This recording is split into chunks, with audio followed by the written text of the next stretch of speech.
L'une des faiblesses des pays africains, c'est de n'avoir pas compris qu'on doit commencer par l'éducation.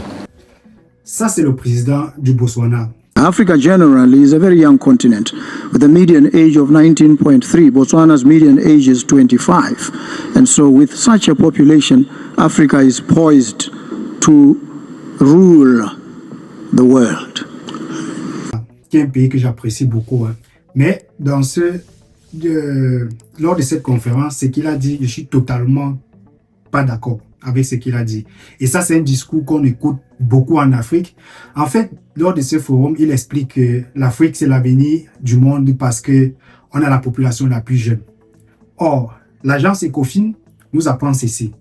En Afrique, la crise éducative est alarmante. 4 enfants sur 5 ne savent pas lire un texte simple à 10 ans. Et malgré les promesses, la plupart des gouvernements n'investissent pas assez. Depuis 2015, les États africains s'étaient engagés à consacrer 4 à 6% du PIB à l'éducation. Mais les chiffres sont parlants. Le Nigeria n'y consacre que 2%, la Côte d'Ivoire 3,4%, le Bénin 3,2%. 15 pays dépensent même plus pour rembourser leurs dettes que pour former leurs enfants.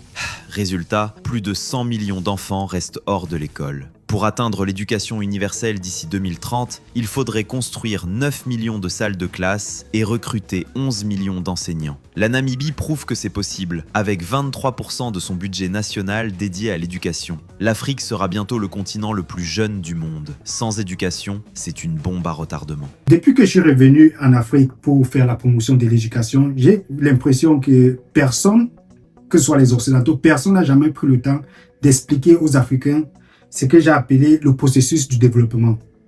En fait, les Africains semblent ignorer que dans le processus du développement, la première chose sur laquelle on met l'accent, c'est l'éducation.